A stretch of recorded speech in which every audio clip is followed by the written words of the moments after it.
Et pour nous donner plus d'éclaircissements, nous avons le plaisir d'avoir en ligne Dr Ayman Aboulaïla, qui est à la tête de la Commission des droits de l'homme au sein du Parlement. Dr Ayman Aboulaïla, bonsoir et bienvenue avec nous. Bonsoir et merci. Docteur Ayman Aboulaïla, tout d'abord, on souhaiterait avoir des éclaircissements concernant le fait que le sous-comité d'accréditation de l'Alliance mondiale des institutions nationales des droits de l'homme ont reconduit le statut A du Conseil national égyptien des droits de l'homme. Que veut dire cela? Vous connaissez que l'Égypte a réalisé des progrès notables dans le classement de matière de droits de l'homme, dans tous les niveaux. On ne peut pas oublier, en 2021, il y a une stratégie nationale des droits de l'homme qui a présenté beaucoup de défis, et ces défis sont réalisés par terre. On ne peut pas oublier que les prisons maintenant sont transformées en des centres de correction et des réadaptations. Aussi, il y a un changement notable aussi dans le domaine législatif. Le dernier temps, la loi de procédure pénale a changé pour donner plus d'essence dans la matière de droits de l'homme. Alors, on réalisait beaucoup des étapes. Bien sûr, ça a poussé le niveau et la matière de droits de l'homme au niveau international. Alors, maintenant, c'est normal que tu changes de B jusqu'à A. Et bien sûr, ces changements et ces classements sont des progrès notables devant tout le monde. Docteur Ayman Aboulaïla, quels sont les dossiers les plus importants et les points de réussite et de succès, si on peut le dire, ayant été réalisés par le Comité des droits de l'homme au sein du Parlement durant la session précédente, la session dissoute?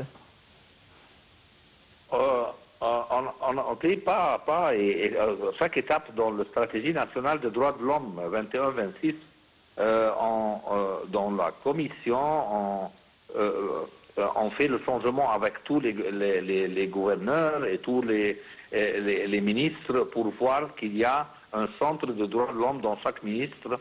Aussi, la stratégie a beaucoup de défis, comme je dis. On ne peut pas oublier les droits des femmes, les droits des enfants, les droits des gériatriques. Alors, il y a beaucoup de lois et de droits qui sont applicables maintenant en Égypte. Et bien sûr, si le monde parle de droits de l'homme, on ne peut pas oublier aussi ce qui se passe à Gaza et Palestine dans la manière de droits de l'homme. Il n'y a pas de droits de l'homme dans tout le monde maintenant. Il doit retourner. Maintenant, l'Égypte, il y a une stabilité, il y a une sécurité qui pousse pour renforcer les chambres de droits de l'homme dans tous les domaines.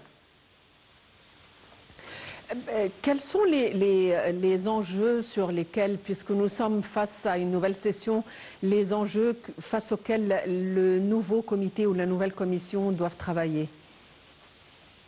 Bien sûr, pour travailler les droits de l'homme, il y a des droits sociaux pour la santé et pour le droit d'avoir une maison, les autres droits sociaux. Et bien sûr, il y a des autres droits pour les enfants et les droits des femmes, maintenant, que tu dois préserver.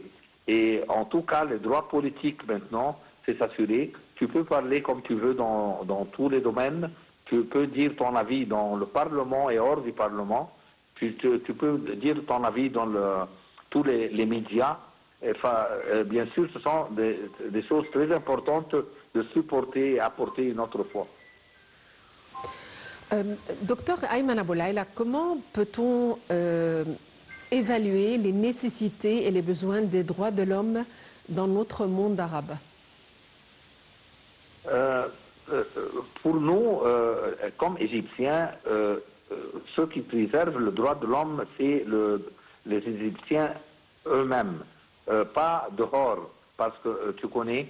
Maintenant, on a beaucoup de garder aussi le rôle des organisations de la société civile. Tu dois donner ça dans tout le monde arabe. Mais maintenant, ce qu'on veut dire au monde ne parle pas des droits de l'homme et les autres lois législatives internationales, parce qu'il y a beaucoup de choses qui s'est passées les 2 ans passés dans le droit de l'homme dans le monde arabe, d'après ce qui s'est passé comme génocide en Palestine.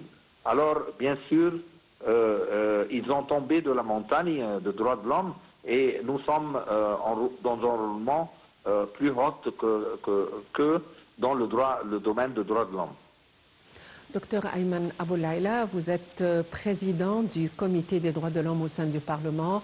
Merci d'avoir été avec nous aujourd'hui. Il est temps de vous remercier pour votre fidélité, de vous souhaiter une excellente fin de soirée, bon week-end et à la prochaine.